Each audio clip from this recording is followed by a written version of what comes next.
Look, I'm sipping on tequila too, by the way. I say, what do you want? Tequila, as always.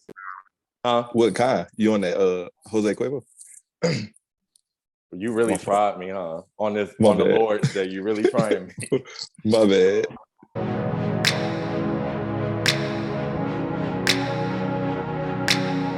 Thank you for tuning in to Sip on This with A Paris. About to get lit with these topics. Drop your thoughts in the comments. Thanks for the love and your time. Don't forget to like, comment, subscribe. Without further ado, I bring to you this for you to sip on too. What's up, everybody? Welcome back for another episode of Sip on This. First and foremost, welcome back those that are returning, and welcome if you're new to the channel especially. And do me a solid, don't forget to like, comment, subscribe, share, all that good YouTube stuff. Now, to introduce these gentlemen on the panel, we got Davonte and Bishop returning for their first episodes of the second season. I can't remember. I know Bishop only did one episode last season, but did you do one or two last season, Davonte? One. Okay, I can't remember. Yeah, because we never circled back to do part two, but this kind of ties into that on the lowest of keys. But I figured, of course, we can't have a podcast called Sip on This without knowing what people are sipping on these days. So what is your go-to beverage or brand of liquor? This guy. A little tequila, a little lemonade. Orange juice. Little margarita mix, you know. So Sunday, wait, Funday vibe. what is that you're sipping on specifically right now? Is that a margarita or just a mixed drink? It's both. He got a top mark. Oh wow! Oh, you want big energy today? Carolina, OJ, and margarita mix.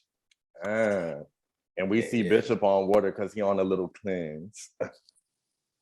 You know, gotta get right, baby. You lucky. This your second episode. You bypass drinking. Second one. I'm on your ass next time. You can't duck forever. But look, I'm sipping on tequila too, by the way. I say, what do you want? Tequila, as always. Huh? What kind? You on that Jose Cuervo? You really tried me, huh? On the Lord's Day, you really trying me. My bad. Yes or no? It's Terramana. It's a yes or no. Really? Okay. Yeah, I got Terramana from the birthday weekend last weekend. You know, we only went to one bottle. Here too. Sure. Oh, that is too? Yeah. Oh, wait, that's the 42? It was like a little bit left. Oh, wow. All right, bro, let me hold $1. Can I hold $1? Your drink look fancy over there, though. What else you got on top of It's just tequila, pineapple juice, and that's simple. And the sweetener stuff. I can't remember the name of it. And Everclear. You know what? Right. You're really approaching me with violence today. I don't know what I did to you. But anyway, to jump into the topic for today, I actually want to shout out Bree real quick. I saw she posted a story a few days ago saying that November was Men's Mental Health Awareness Month. And I figured that's something that obviously we should talk about. I feel like amongst like fellas in particular, like we never really talk about mental health issues like that. And never mind, I was about to say something inappropriate. I'm sure we'll get there in a minute. But anyway, I'm gonna say it, but when the time don't duck it. It's too early to come out swinging. Don't duck it. It's too early to come out swinging. That's why I'm gonna just save it for later. But I just want to know, first and foremost, kind of part two icebreaker. Like, how do you guys feel like you are mentally these days with everything that's been going on recently? My other brother tell you go first. You said, how do you feel we're going? You mean like with the pandemic and with just everything going on in life in general? I would say on a scale of 1 to 10, consistently, I'm probably about a 7. And that's with, ups and downs. But I feel like I've always had my own way of coping with the lows. Right. With the highs, you don't think about it, but with the lows, you kind of got to figure it out, trying to get through the storm. Right. But I would say overall, probably about a 7. The pandemic, it was a blessing in disguise for me personally. Honestly. 'Cause I love like solitude, and there was nothing but solitude Right. during that time. So I would say about a 7. I think I'm handling it pretty well. Yeah. What about you, Bishop? Other tape brother. Right. Woo. That's tough to gauge, man. As of, I mean, you just opened up a new business. I figured you'll be yeah. That's baby. part of it. That's part of it. I would say, as of lately, I'm floating between a 6 and a 7. Because everything kind of hit at once. Opening a new business, I had surgery on my knee within the same week. Same week or two. And us still being in a pandemic, it's rough. Are y'all still acting like we're in a pandemic though? Nah, no, I'm not. I can say I'm not. I've been vaccinated and I've been living my best life. Outside is open. Outside is definitely open.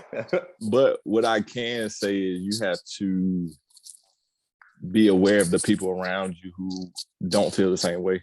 Yeah. And that goes into my business mindset of I have to handle things differently. Yeah. And you not knowing how to do that. Like my parents have a business and stuff like that. So it's like the business part is dealing with people. Yeah.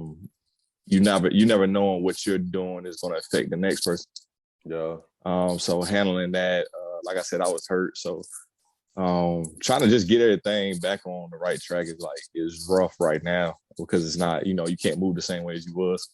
Yeah. I was going to say, speaking of businesses, we can't bypass yours either, Davonte. I mean, Mr. Booked and Busy really out here. So how do you feel like your mental state has changed now that you two have started your own side hustle? I think personally for me, picking up photography, I've always wanted to do it. Mm-hmm. But like you both know, before the pandemic, life was just like in a rush. You always going. Man. So the pandemic, I was able to work from home, but now in the afternoons, I can free up I can go to the gym in the morning. I have my afternoon to work on whatever I want to do. Mm-hmm. Picking up photography is like an escape from actual work.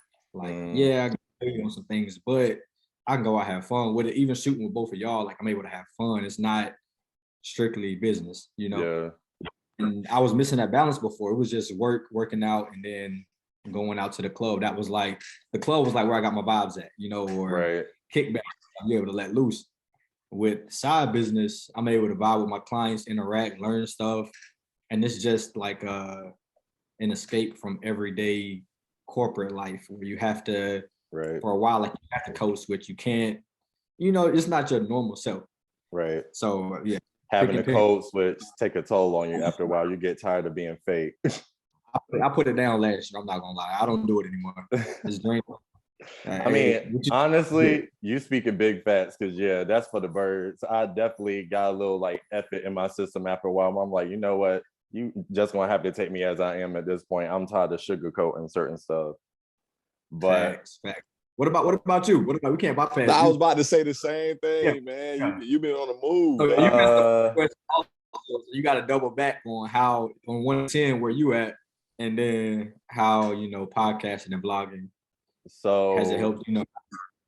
So I remember starting out this whole podcast process was stressful as shit. Like, because I'm not a tech person like you are. I don't have the computer background that you have. So being that I'm not on the tech side of things, like I had to learn everything from scratch, like how to do audio, how to do video, how to edit.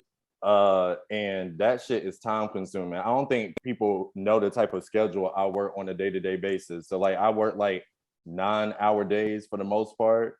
And then like, because I mean, this is a gift and a curse. I have insomnia. So like I don't sleep. So like I figure, okay, since I'm up all hours of the night anyway, I might as well do something else that I enjoy in those hours. So that's when I really do the editing. So like I'll work up until like 6 o'clock, grab food, go to the gym, come back. And from that point going on, I'm doing something editing wise. And most of the time I don't go to bed till like 5 a.m. and I get back up at 8:30 to do the shit all over again. Right. So like back then, stress wise, I don't know. I don't want to say what y'all just said though.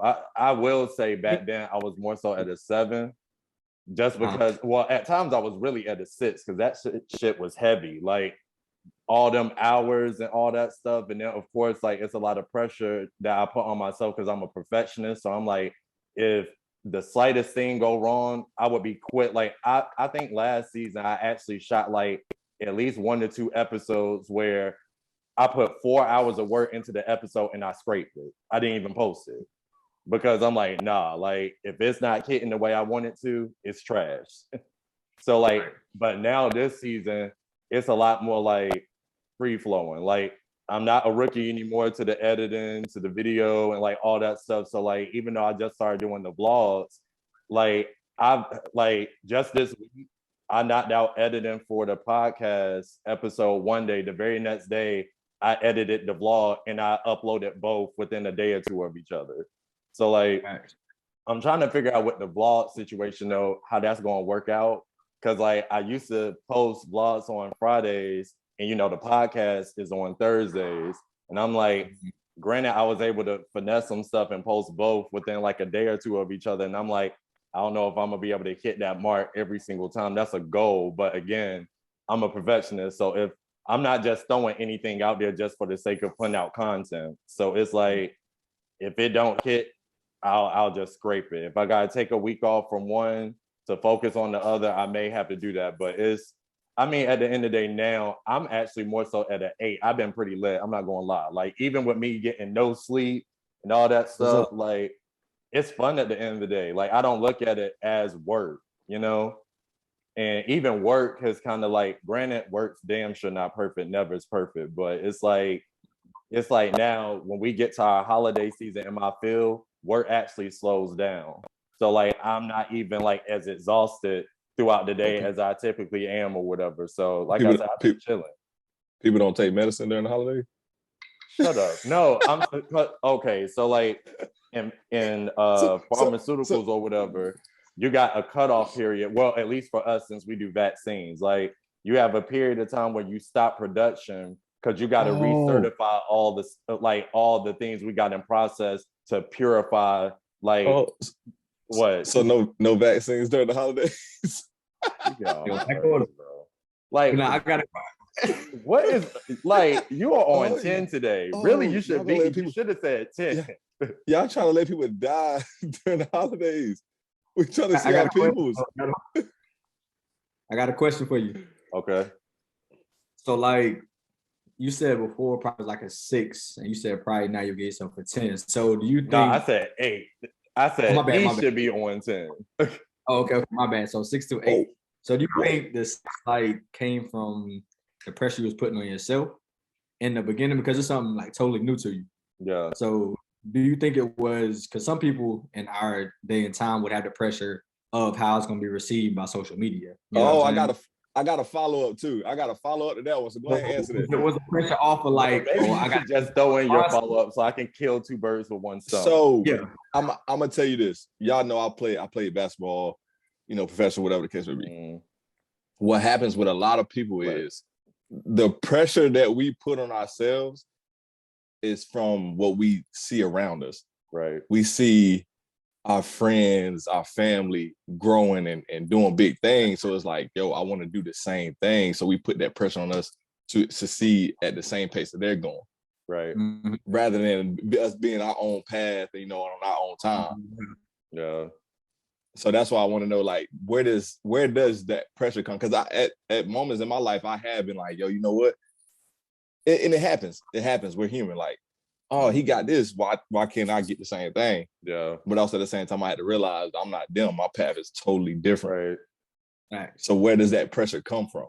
So like, okay, I'm trying to remember going back to what Davonte said too. So to kind of like match up both of y'all questions into one, it's like, for starters, the pressure, like I said, I've always been a perfectionist. I don't know necessarily where that came from exactly, but if my name is being stamped on something, I want when people to associate my name with something to know that shit going to fly every time. Like I don't really deal with too many misses, you know? And then like, something that I actually was going to bring up that you actually literally just talked about is like people feeling, it's kind of like amongst family and friends, you kind of have this like friendly competition amongst each other. It's like this unspoken competition. But I don't know, due to the fact that just the three of us sitting here, we're on, like you said, three totally different paths. So like, I've never really measured my success compared to anybody else's from that standpoint, because like with you opening up your gym and me doing podcasting, like that's two totally different things. So like, yeah, I'm rooting for you and you rooting for me, totally different. But at the same time, it's like, now if we were doing the same thing, that may hit a little different.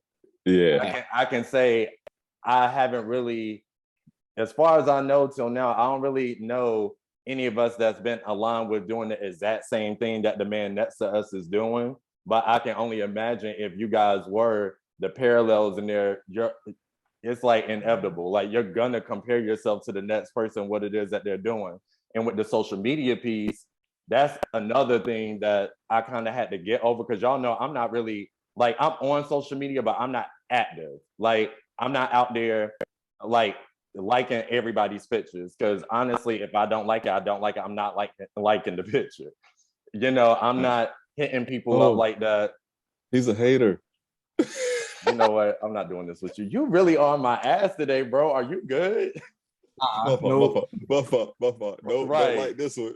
Don't like oh you. my gosh. But like, you know, I just observe and like kind of keep to myself or whatever. And I kind of shot myself in the foot with that though, because it's like, being now that I do have a podcast and I do have a blog and I'm on a platform like YouTube or whatever, it's like hard to get people to tune into your stuff, because like, you know, again, not having that social media background. So I'm like, damn. But luckily, you know, the love that I have got is rewarding, because I've had hella people like DM me, like people that I may know like mutually, especially, will hit me up like, yo, I'm tuning into your episodes, they're lit, da da da da. I'm like, oh shit, like I didn't realize the amount of people that actually do tune in, because these episodes aren't short. Like each episode is about an hour long. So the fact that you're taking an hour out your day to like support me or whatever is lit for me. That's why I kind of stopped focusing. Like, of course, naturally I'll glance and see like how many views I got within a certain amount of time. But after a while,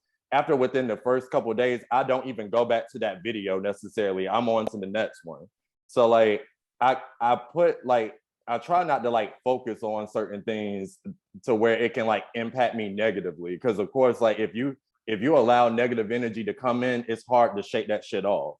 So that's kind of like how I like been dealing with a lot of shit or whatever. I just feel like the one thing I need to level up on is like my actual 9-to-5 situation. Now, when that shit changes, oh, I'm gonna be on 10 and I'm gonna be out here ignorant. Just know that.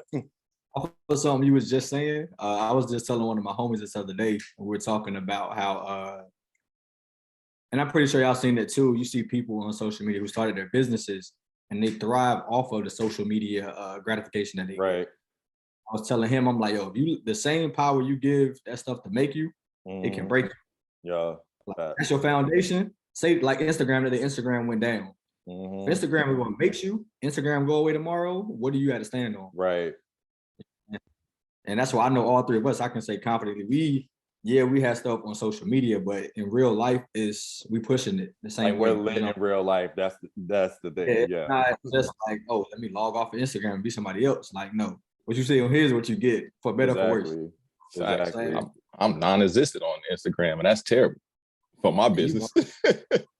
I mean, but like, I don't know though. I feel like for your business, like it's good for any business to have a social media page or whatever, because that's how people, you know, access you. It's easier to access someone like through some form of social media or whatever. But at the same time, word of mouth travels fast too. So like, you know, just by like, and people don't realize too, still talking about the social media stuff, like even simply posting somebody's stuff does like so much for that person's business, that you just look at like, oh, like, I guess I can just post this or whatever, and whoever sees it, but you never know the eyes that may land on or whatever that could really take your shit to the next level. Because like, speaking of me personally, I remember it was like, I was like midway through my first season and somebody from London hit me up and was like, yo, can we schedule like a meeting? Cause I want to talk about your podcast and like how to take it to that next level. And I'm like, how the fuck did this dude even find my page? Like,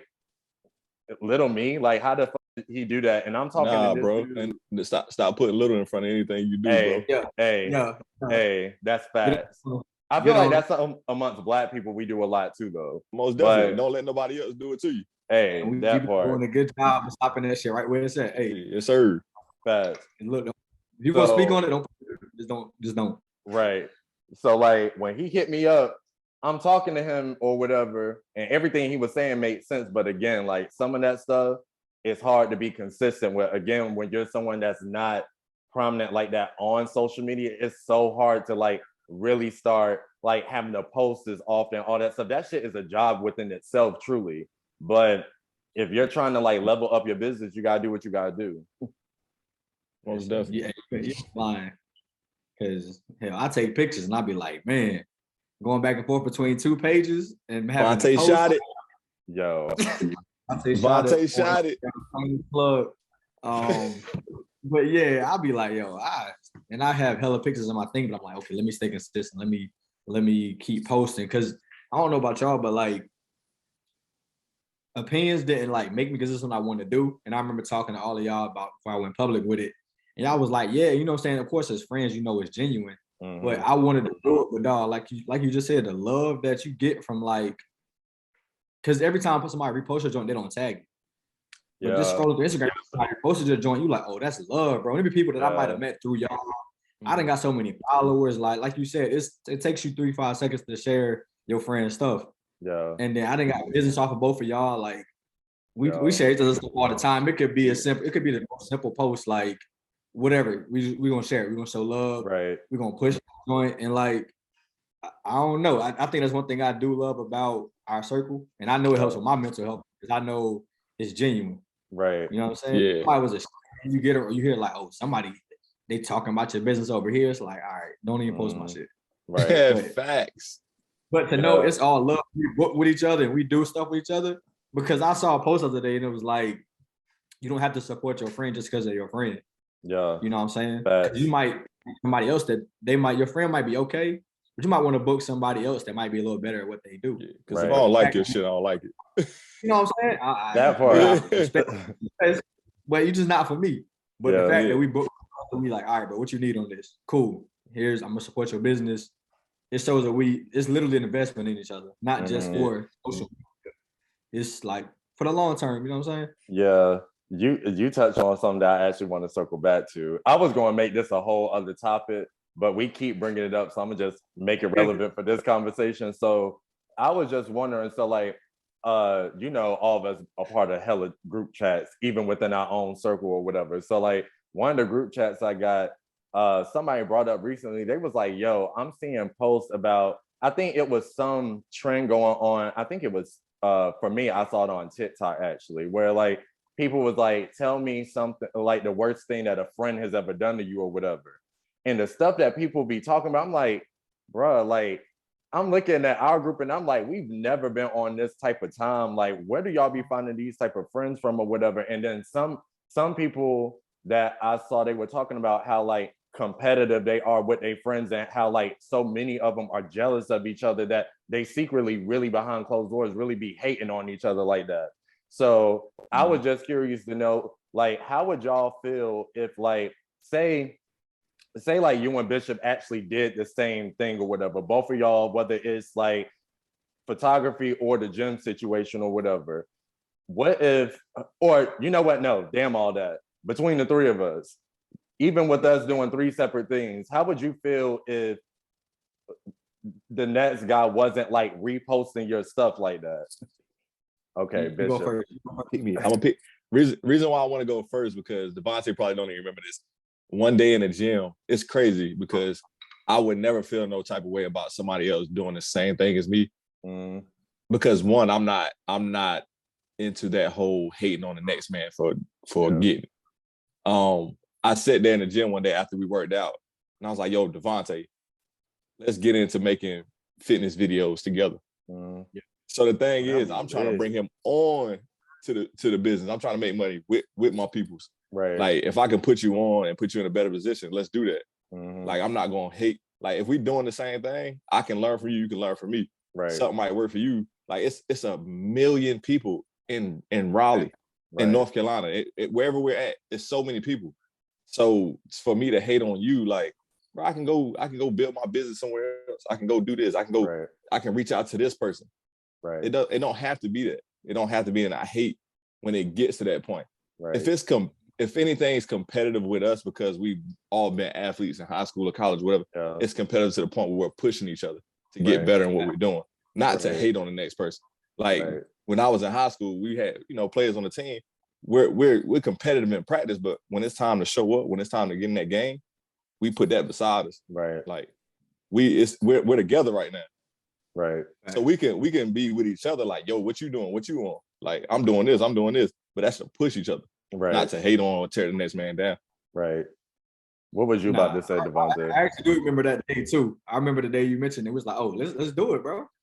Because like, say for instance, if I was in the trainer space, I'm like, all right, bro, let's collab if anything. Right. Because we might know a lot of people individually, but together that's even more people. And if it put money in your pocket, then bro, take that client, or you know what I'm saying, get that money. Because what's for me is gonna be for me regardless. And whether it's now, whether it's a month from now, it's gonna double back. So yeah, like you said, competitive. I think testosterone. We're gonna be like, yeah, bro, like let's push each other. Iron sharpens iron. Just like we all three have worked out together. It's like, nah, you got another set. Like you got another. Right. Like I don't care. Hey, figure it out. Right. So I've never been the type to like try to take something off another man's plate, but I've had my share of people like that around me. And you don't notice when you get it, but looking back, you're like, oh yeah, they was on like, they didn't really want to see you reach that level. So I've been around that, so now I'm able to point it out early, like, nah, that's not who I want around me. Right. You know what I'm saying? And even like to yours, if we like, say I got photography business, a lot of photographers have YouTubes. Personally, that's not my lane, but I feel like if I was to start that, you would be like, oh, bro, you should try this or whatever to up it up or whatever. Or like you would give me to get to that versus being like, versus me hearing later, like, oh, yeah, Adam kind of said your videos ain't even all that. Like, you know what I'm saying? So, yeah, I think if anything, it'll be, we will never have those type of stories, I don't think. Yeah. It's like, it's something that grimy.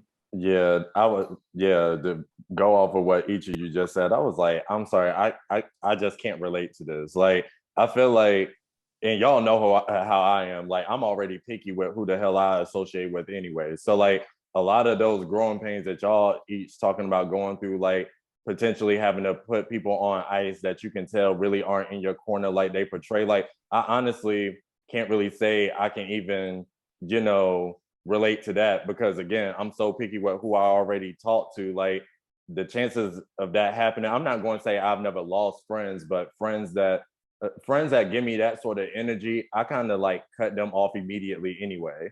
And those, when I say cut off, those are people that I mean, to this day, I don't even talk to no more. And I think my toxic trait is that I will cut you off with no warning. And I will go on as if like we didn't even know each other. Right. But as you should. I mean, but some people feel like that's grimy. Like, if those your peoples, you're supposed to give them that conversation or whatever. But I'm like, I'm all about my peace at the end of the day. People need to remember, you got to put yourself first or whatever, and stop putting everybody and everything before you. Because I think that's another reason why so many people have the mental issues they do have. Like, just expecting something I had to learn for myself was stop expecting myself from other people or whatever, because that was one of the main reasons that would get you cut off. Because I'm like, yo, like, I would never do that to you. Why did you do something like this to me? Like, blah. Like, I'm good on it.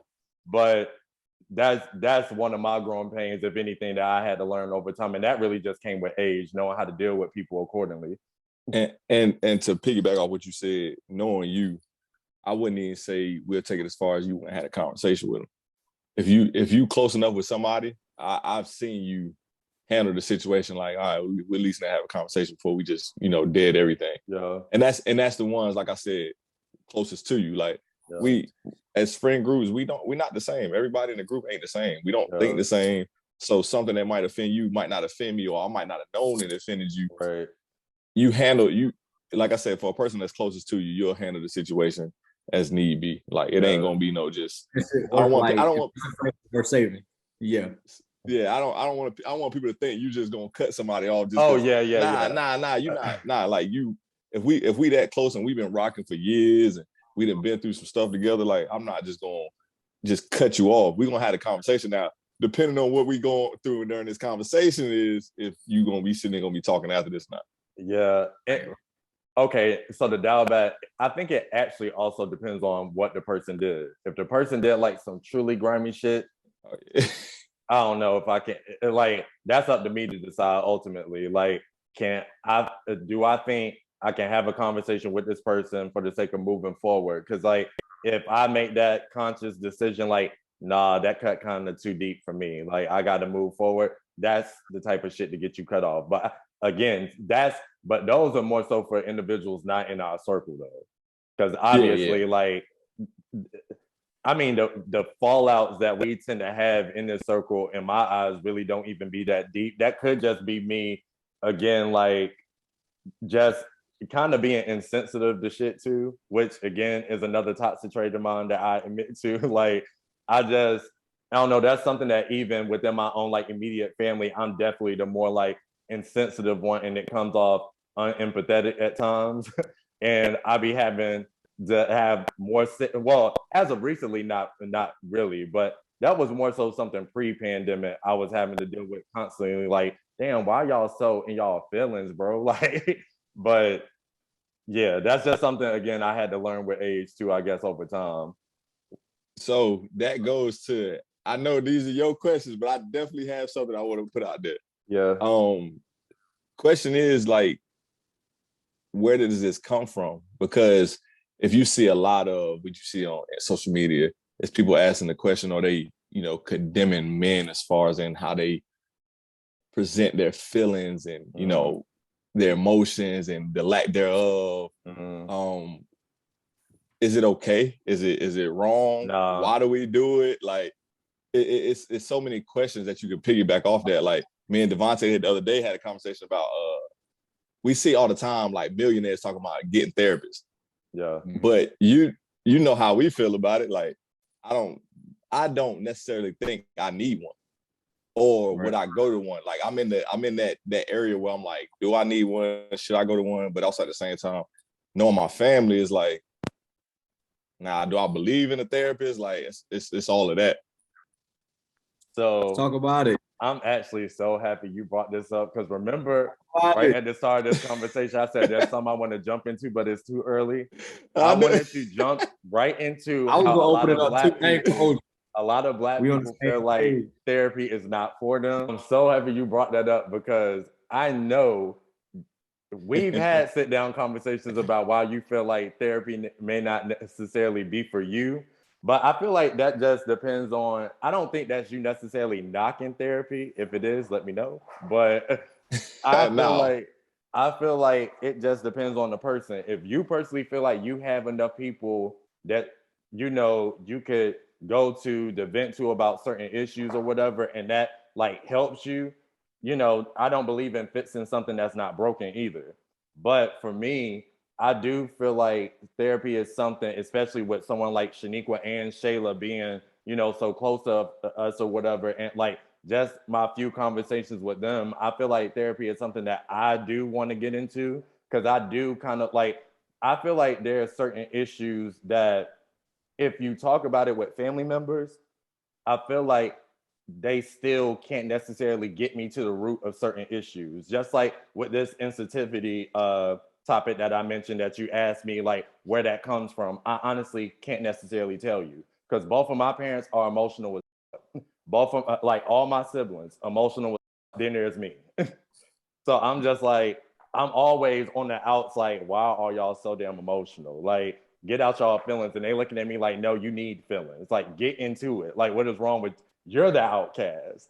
And I just feel like, if anything, I have told my parents before that I feel like earlier in my childhood, I feel like when I was growing up, when it was pretty much more so just me and my mom, I feel like my mom's side of the family Now, my grandparents, like my grandfather in the military, my grandmother is real stern. So like living with them and kind of being brought up by them, I'm looking at people being stern in a relationship. They got a great relationship, been married for over 50 years, but just their ways of like communicating and stuff like that, I've never really seen them be affectionate. I think the first time I've ever seen them even kiss was when they renewed their vows on their 50th anniversary.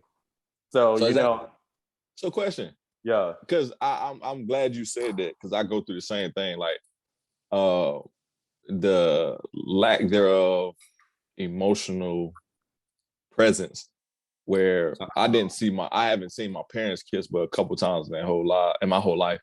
And also at the same time, I know that they love each other. So me growing up from that, I get it. My father, first time I hugged my father was when I graduated high school. Yeah, I remember you said that. So with that being said, I know what it feels like. If anybody asks me, did my father love me? Without a doubt, I know, like from what he does, his actions. Right. But is it a problem? Because when you do go into these relationships or you go into friendships or whatever the case may be, I don't show love like everybody else does. Well, I don't display it as far as in my words. I might not say I love you, but you're gonna know I'm gonna ride for you regardless. Right. So is that a problem? Like that's where it gets tricky to me, because that's my norm.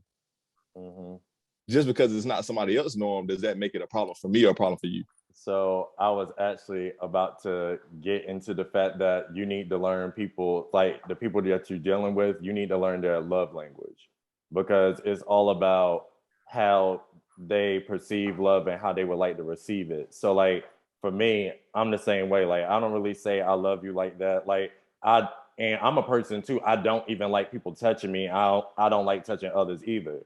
So I know for me, like I come again, going back to my household, like me and my mom don't really hug like that. Like I think the most me and my mom really ever hugged was really like when I would come back from school to visit. Like before I would go back. That's stuff like that. It's like clearly we're about to hug because it's going to be some time before we see each other again or whatever. But even with my grandparents, like when all my grandparents, I see them, like I hug them when I see them and before I leave and stuff. But I don't really say I love. Really, it's not too many family members or friends that I really just say I love you to. It take a lot to like pull that out of me, And so I feel like it only becomes an issue when, again, you're not catering to the person's love language. Because I know firsthand, I've been in relationships where girls are just like, yo, like, what is wrong with you? Like at times they say I seem standoffish when I don't even realize I'm being standoffish. And I feel like stuff like that is important feedback.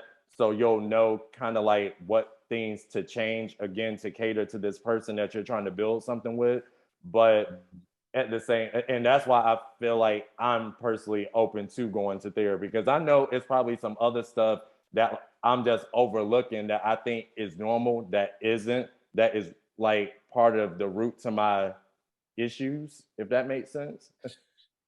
But yeah, I don't know. Because like I said, I know it's some other stuff from my childhood that I feel like could potentially be an issue, but at the same time, I don't really necessarily know for sure, which is why I feel like I want a professional to really sit down with and be like, yeah, like this is why you do X, Y, and Z and why it's affecting you so much as an adult. So because a lot of people will be surprised to know, like, certain childhood trauma that you got, that you thought you dealt with as a child, that you truly have never dealt with, and now you brought that trauma with you as an adult. So that's the reason why I'm personally open to the therapy. But I'm getting the Taze mixed up. Brother Green. Right, Brother Green. What is it that you would like to share with the people? We're talking about how we feel about therapy or what we do therapy? No, I want to know how you feel about therapy.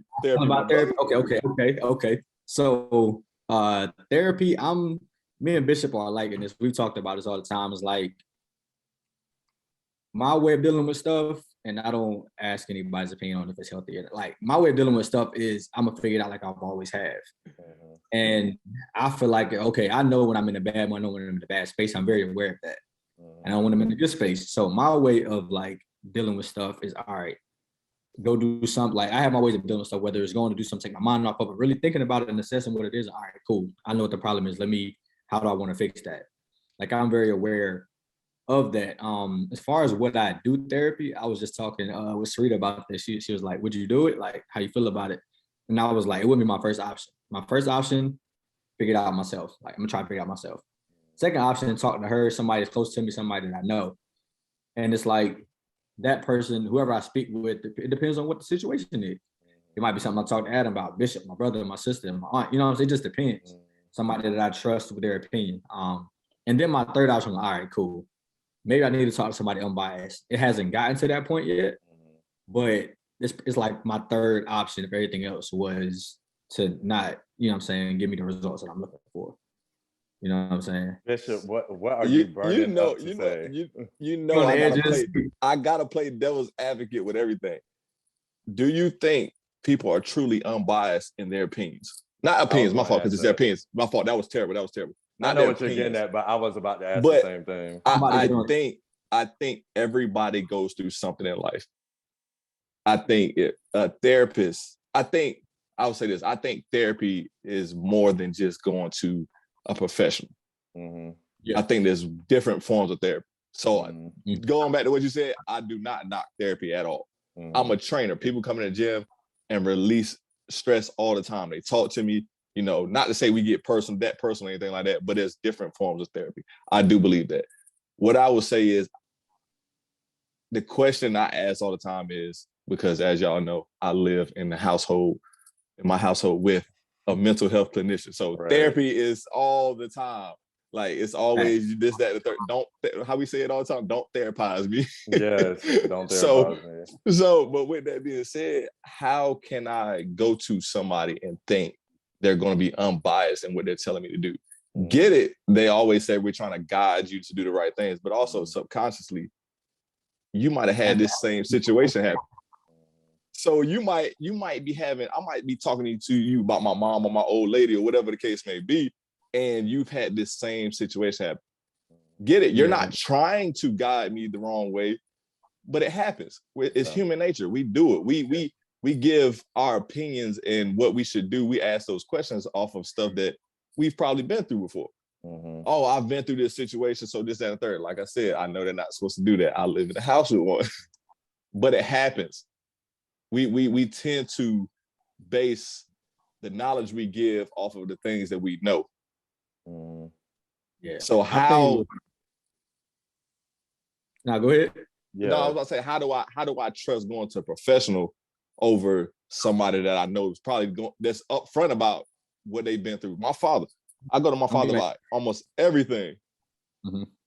So how do I pick the professional over this man right here? Now, don't get me wrong. My father's always y'all know my father is a straight shooter.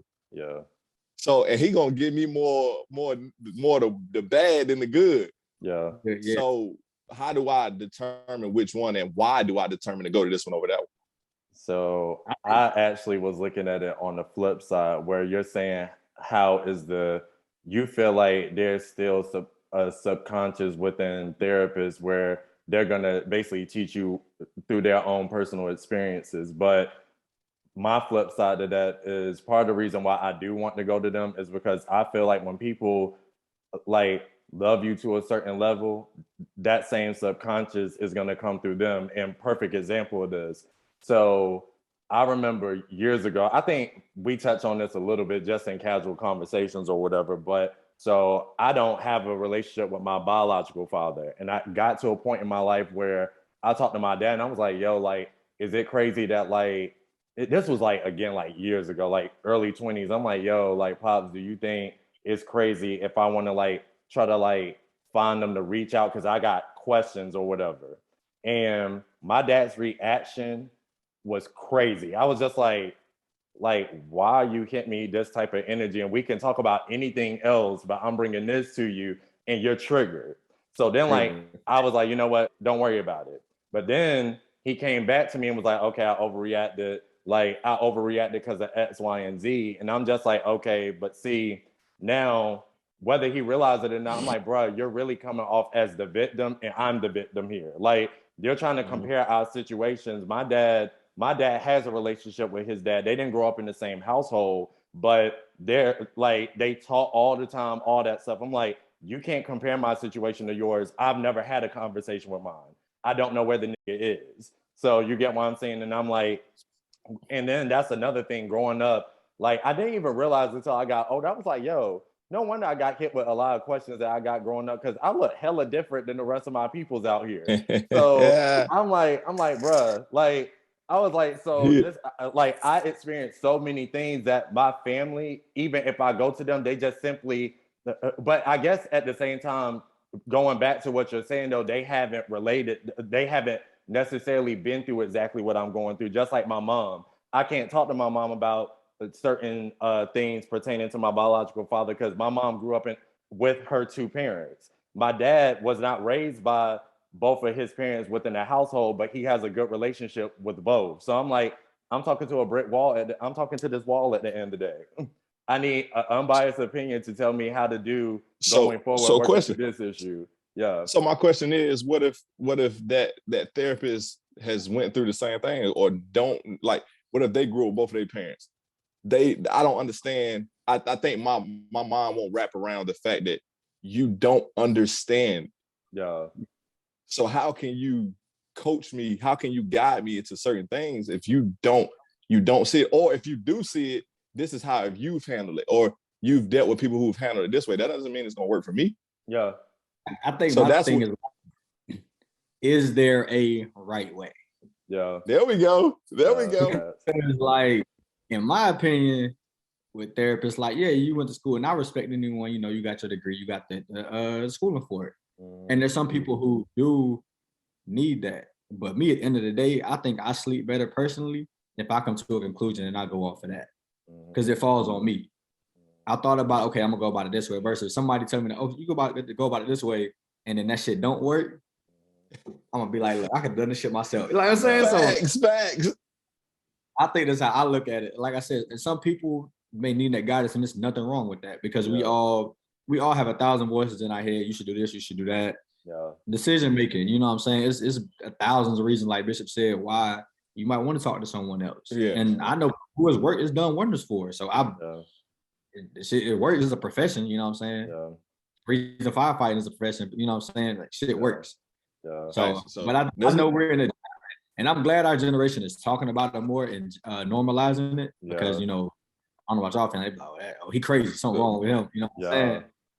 So people get help they need, they're not scared, they be like, y'all go to therapy. So I'm glad they're getting that help, because like Bishop said earlier, like, and it's important to check in with your people, because somebody can be sitting right beside you and they battling whatever. Yo, fast. You ask everybody all the time, like, bro, how you? I'm good. But they could have just went through something. And it's like, nah, you're not good. Like, you're not good. Talk about it. Yeah. We here with it. Let's talk about it. Yeah. Like, damn. And that does go back to how we was raised, yo. Yeah. I mean, just the social norm of how men, not even going to just say black men, just men in general, how men are supposed to be. We're supposed to be tough. This whole bravado act, like, we're supposed to be that, the protector, the provider, like, so we can't show emotion. Yeah. So like weakness. Think about this real quick, right? Think about this real quick. So I was raised by my grandmother, pretty much, like my two grandmothers, you know what I'm saying? I got two uncles and my big brother. So I'm the youngest, but I'm raised by pretty much women. So we was talking about earlier about like love language and stuff. Like, I can show affection, that's no problem. I tell you I love you 1,000 times a day, because I want you to know it. Between losing people and stuff, like, I want you to know. I'm gonna show you and I'm gonna tell you. You know what I'm saying? Yeah. So you got to know, or I guess the person I'm dealing with would have to know that's how I am. But like you said, back to the being tough and all that, raised by women, but you also have that side of you. So it's like you coming up, you trying to find that balance. Mm-hmm. Oh yeah, I love women. I don't want to disrespect them, but it's like, I still gotta be tough over here, because I ain't like, you know what I'm saying? You ain't about to just like, I like show affection, but you ain't about to just go how you want to go about it. I ain't soft now. Yeah, come on now. So I think I said it perfectly. Like, you got to know your personal love language, and you got to that stuff takes time, yo. Yeah. Or effort. Yeah. Like, I might have bought my ex. I might have bought her a gift or whatever. We might have never talked about love language. I just buy her shit. Yeah. And then you get girls who don't give a damn about them gifts. Like, yeah. Let's spend time together. And you like, Yeah. oh, you being weird. Like, what you mean you don't want gifts? You don't want this YSL bag? I got you. Now both of y'all looking like oh. You looking at her crazy, she looking at you crazy. And both of y'all just like, well, shit, this shit don't make sense to me. Yeah. Like, go to therapy when y'all could have just literally been like, I don't like that shit. Yeah. Like, I don't gift necessarily, brother. Let's go do some shit. Yeah. You know what I'm saying? I don't know, man. But our dating scene is a whole, that's a whole nother that literally is a whole other topic within itself. Ooh. But I want to actually go back to what you were saying about our generation finally being more open, talking about mental health and stuff like that. And then specifically, like with this month being men's mental health or whatever, something else that you literally hit on the head was the fact that men, the way that we're conditioned, like you're taught to not really have that emotional aspect to you because like you have to wear this like tough suit of armor or whatever to where like you can't seem like show that. Yeah, you can't show emotion because that just shows amongst us, it looks like weakness.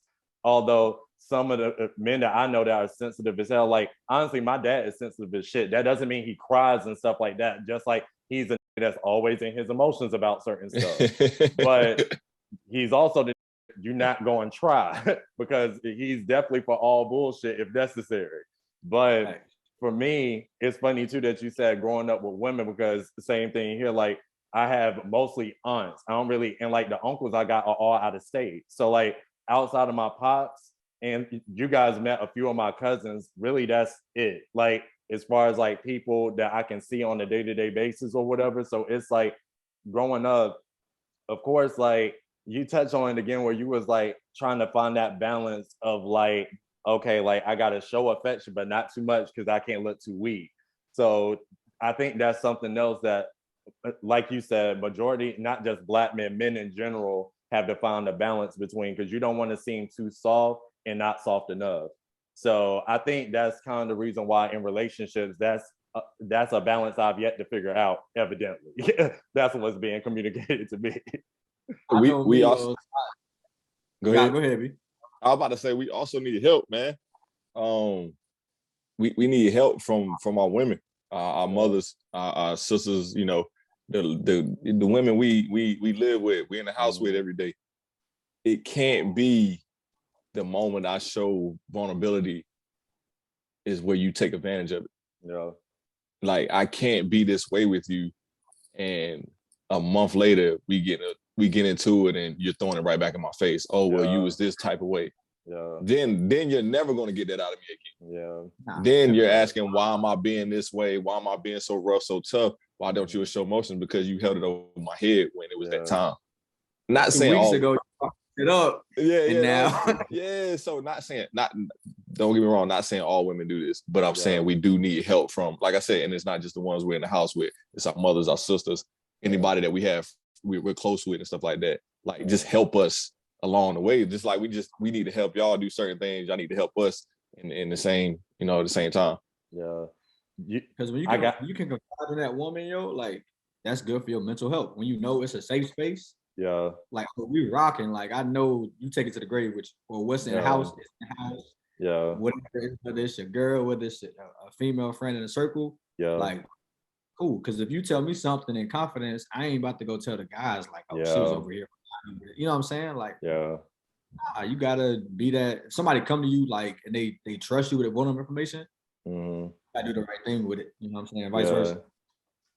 Yeah. I kind of want to go back to something that Bishop said though, just to get y'all take on this. This probably about to get a little spicy. So you know how you said like obviously relationships with women like hold a lot of weight as far as like how our mental health is developed and stuff like that. And I feel like, I'm sure y'all know Summer just dropped her album Friday, right? Ooh, I ain't heard it yet. Me either. Listen, I listened to it, but I'm gonna let y'all listen to it for yourselves. But one thing that I keep seeing a lot of women saying, because she got a particular song up there, and she took some shots at her baby daddy's mom's.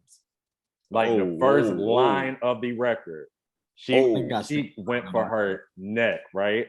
And so many women was like, yo, I respect that on such a level because it's mothers out here going back to that bias that we were talking about. When people love someone so much, me and my pops talk about this too outside the mom stuff. It's like people be wanting to really, like, they love their people so much, they don't hold them accountable for shit they do wrong. And if you truly love someone and want to see them progress in life, you got to give them the bad with the good. You can't just give them all good shit because they're not perfect. Like, nobody's perfect. So it's like, you can't sit up here and send this person off to have relationships with other people and not hold them accountable for shit that you should have been holding them accountable for before you even sent them out the crib. You get what I'm saying? And I'm gonna let y'all listen to it yourself. But when I say that first line took me, like, it went left, I was like, oh wow, his mom's got to hear this. Like, I wonder how she feel about this, listening to this.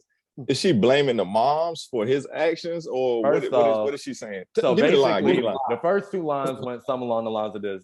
Don't quote me verbatim. It was the gist of this. It was, first things first, you should have beat his ass. Like, you should have been beating his ass a long time ago, because maybe he wouldn't be acting like he do now. And then basically from there, she was like, and really, you need your ass beat because you never held him accountable, which is why he mistreats women to this day.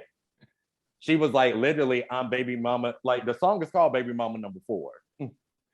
And she's basically like, I'm the fourth baby mama, and he's mistreated me. So it's not the four of us that are necessarily the issue. It's a part. Now, what I will say is, I've seen women say this too, though. For you to step into a relationship knowing it's multiple women before you, come on now, it's not all on him. But I do feel like the way I took it, though, I don't think she's putting 100% blame on him. She's just saying, from her point of view, though, she's like, you know, like, he was telling me X, Y, and Z. I was stupid. I believed him. I stepped into the situation and it was a mess. But stepping into the situation, I realized once I was in the midst of the mess, the mom actually played a role in this. So that's a whole other part that really, he's thinking he moving a certain way, not understanding that's the foundation he's building from that his mom put down for him, if that makes sense. Hey, I just was, today Sunday I was watching on Sundays I'll be watching TD Jake's joints for like motivation stuff for the week. Oh, he actually spoke to us. It was 8 years ago. It was 2013. He was saying, what you project outside is a reflection of what's inside. So, I get it's music or whatever, but okay, point number one, you the fourth baby mama. You knew about the other three. You just chose later with this man. That wasn't the first. There was plenty of red flags before then. Before this man got pregnant. We don't want to hear about red flag. we don't want to hear about on the album. But I did an episode on red flags, by the way. That'll be dropping soon. They plugged that. But yeah, so like, red flags, boom. Then you have a baby by him. But when it's good, you wasn't talking about him on the album. Now that it's bad, let's out the man.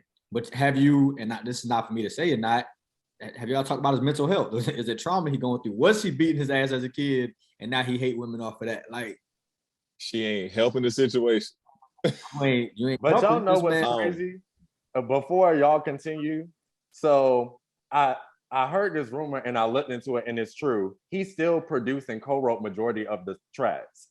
Yeah, he got paid. So I'm like, bruh, you help your shorty write about the shit you put her through, and you still, like, all these women out here hating, bruh, and you still making bread off of it. It's just like the Lemonade situation with Beyonce. Yes, that part, yes. But what I would want to say to this topic is, don't project it just on the mama. Yeah. And it doesn't go for just men. Yeah. In today's era, social media, outside influences everything. They say it takes a village to raise a child, right? Yeah. What we realizing now is the village isn't just what's inside that home, what's inside that neighborhood, what's the family. The village is everybody now. When you when you give these phones to kids at 10 years old and they're on social media, they they see the Will and Jada stuff. Like you're seeing all these things. So this is help raising your child. So no matter what your mom does, like I have little cousins right now, and I constantly have to talk to them about certain things they do. But what your parents are instilling in them is not the only thing they're learning. Right. Their parents are only with them, especially when they're in school, a couple hours out of the day. Right. So when you're going to school now, this is crazy because my little cousin FaceTimed me the other day. But don't you got school? He FaceTimes me, got a do-rag on, his hood over his head. On his phone, he's in the middle of class. I'm like, yo, get off the phone, man. They ain't, what are you doing? Yeah. And like, nah, the teacher cool with it, this and the third. So now we're getting to the root of the problem. It's not just the parents. It's don't get me wrong. There's a lot of great teachers out here, a lot of great professors. Because I don't want to step on that line and say teachers are bad. Yeah. But one, we do have teachers who don't get paid enough. We have teachers who don't care about their jobs because of the pay. Or just it's a job for them, something to do for right now. So when you walk into these classrooms and these kids are learning from other kids, oh, your parents let you do this, your parents let you do that. Or when we turn on our phones and social media is showing this for the day, they showing Future wilding on all these females. This is your village now. Right. This is what you're learning from. So you can't say we got to hold his mom accountable. Nah, you have to hold everybody accountable. Yeah. You got to hold yourself accountable because you wasn't like we say all the time about like the love languages. Women say, oh, I can't teach a man how to be a man. Nah, it's not that you have to teach a man how to be a man, but everybody isn't loved the same way. Everybody doesn't need love the same way. So you have to teach me how to love you. So if I come into this, like I said, I'm nonchalant. I grew up this way.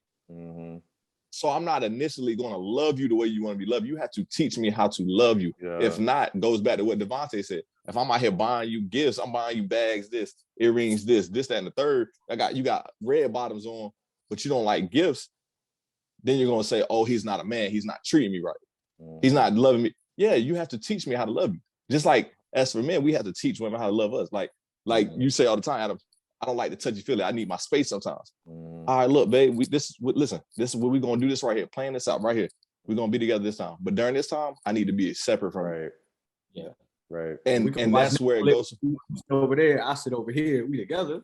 Yeah, right. Yeah. So, and that's communication through everybody. So we can't hold one person accountable when it's everybody's doing it at this point. Yeah. Like what's the show on Netflix? I cannot remember what the name of it is, yo.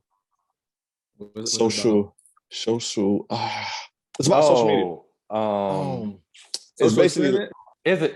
I want to say Social Dilemma, but I don't think that's right. I think it might be Social Dilemma. Whatever it is. I know what you're talking about. Whoever watching it, y'all probably gonna know what I'm talking about. Basically talking about what social media and everything is gonna do within like 10 to 20, 30 years, whatever the case may be. It's because of the stuff we're doing right now. We have to, if you're gonna hold somebody else accountable, hold yourself accountable first. Yeah. Because everything that happens, I grew up on this saying, my father says all the time, everything that happens to you is your fault. Excluding certain things, you can't help cancer, stuff like that. Like, I get that. But something that you did caused that. I'm not jumping to a situation. Don't put out a song, Baby Mama Number 4, when you knew, like Davonte said, you knew there's 3 people ahead of you. And before you had that baby, and we all seen it on social media, you was arguing with all 3 of the other baby mamas. So don't get mad and blast him now. It doesn't make sense because now what you're not realizing is you're just as toxic as he is because you jumped into that situation like that. Oh shit, I like this. I'm okay. I'm okay with arguing with his baby mama. Red flags. That's a red flag. I'm okay with arguing with his baby mama. Why are you okay with it? You a queen, right? You present yourself as this, right? You deserve better, right? Go get better. You don't have. Listen, the mom is, she might be, I don't know what that particular situation is, but don't take yourself out. Blast yourself too. Yeah. Because that's deep if you're going for somebody's mama. Yeah. I'm a mama's boy, so I think I heard it like once or twice. And she came out the gate swinging. But like I said, if I remember correctly, now I need to go back and hear it to make sure I'm quoting it right. But I'm pretty sure she did take accountability on her part too. But it was just those first few lines. She was like, actually, the mom plays a part in this too. Like, you didn't hold him accountable for stuff. So it's not just on him. It's not just on me. You play a role in this too. Like, everybody had some shit that they brought to the table that made this an issue, you know? But I just realized we're about to be up on time. So is there anything you want to say, Davonte? Because it looked like you wanted to say something a minute ago. How long we got? 3 minutes. Nah, 2:30. Hold 2 minutes. Shots first. Let's take these shots. Yeah. All right, my fault. Yeah, I'm the Men's Health Awareness Month. You know what I'm saying? Take a shot if you love yourself. Yes, sir. Hey, yes, sir. That part. Now, real quick. Damn, we ain't got enough time. We have to do another part because it was going to elaborate. All I was going to say is men, and I don't know men's mental health. Damn. Health. There you go. Make sure you're doing something to protect mental health, whether it be a hobby, whether it be talking to somebody, doing something you like. Make sure you're making time for yourself to protect your mental, because you only get one. That part. Let me go ahead before you do your thing. I know, with the conversations we had today, it might sound like I was knocking certain things, but talk to somebody. Talk to somebody. It don't have to be a therapist. It don't have to be your family. It could just, it could be some friends or whatever the case may be. We all going through something. Mm-hmm. As men, we fight demons every day. We wake up and there's a million things on our mind. Like, we don't sleep. Like, we're really trying to get to it all the time. Like, we had these conversations all the time. Like, I'm trying to get to the bag. I'm trying to do this. I'm trying to talk to somebody. Talk to somebody. Don't just hold it in. Don't just hold it in. Like I said, it ain't got to be a therapist. Just talk to somebody. Yeah. I was about to say, going back to the social media aspect real quick, it's like, outside of like family, friends, and outside of like licensed therapists, there's so many like different chat rooms that people can hit up, and like lines they can call to talk about a lot of different issues. You just got to take that initiative and look into those sort of platforms that help you get your mental health in check, because something that you all will see in a later episode, something that Shaniqua even mentioned in a past episode. She was just talking about how people, anytime they go to the doctor and stuff, it's things that physically is affecting them that they're wanting to check into, but your mental health is health at the end of the day. It still affects your overall health. Your mental health, if it's not in a good state, you're automatically deemed as basically unhealthy, because if that's not intact, again, once you let that negative energy get to you and affect you a certain way, it's kind of downhill from there. So just make sure that your foundation with your mental health is in check, and then, you can level up from there. But with that being said, pretty solid conversation we had. I expected nothing less. We had talks like this. Anyway, this gives us an official reason to sit down and really talk about some shit. Not that we don't anyway, but still. So y'all some talkative. Well, I'll tell you. This shit. I'm ending us on a good note. Don't take us back, please. Because you've been on my ass this episode. We've been looking forward to this all day. I don't know why you acting like that. Right. Well, you tripping, boy. I was just on the grill, boy. I was getting on the top glizzies. All right. Wow, that's crazy. Because did you know they was cooking today? No, it's my meal prep. My meal prep, bro. I ain't do no glocks. I ain't do no glocks. It was all burgers and my fault. 93% lean. Don't get it twisted. Okay. Burgers and skinless chicken breast. Oh yeah, my meal prep. Like a y'all meal. Me and Davonte can't relate. I had Olive Garden leftovers today. I had Olive Garden Friday, and it was fire. Hey, y'all went to Olive Garden and tell them. Y'all went to Olive Garden. I did takeout. I did. This is where my mental health gets like a little fuzzy, because this is what y'all do to me. This is what you mean. I could have a salad, B. The salad do be lit. I didn't go. That's what I'm saying. He's acting like we linked up behind his back. We did take out. Who went? They got soup and salad. Who went?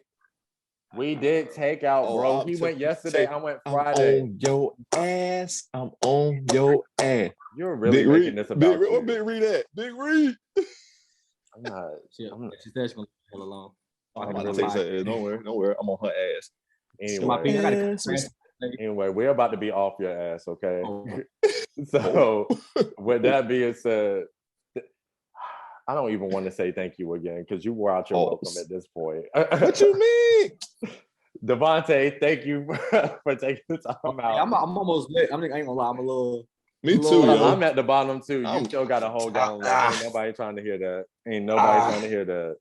But anyway, maybe next time we do part 2, Bishop will not be on some sort of cleanse that he's doing, so he can actually sip with us. Because if he talking like this sober, you know he really gonna run his mouth when he gets some drinks in the system. Hey, yo. Anyway, fools, that does it for today's episode. Hope you guys were enlightened. If you're a man watching this, make sure your mental health is intact.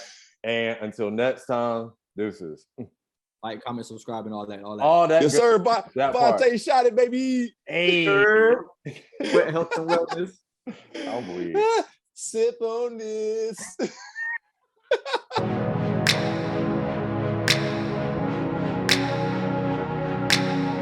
Thank you for tuning in to Sip on This with A Paris. About to get lit with these topics.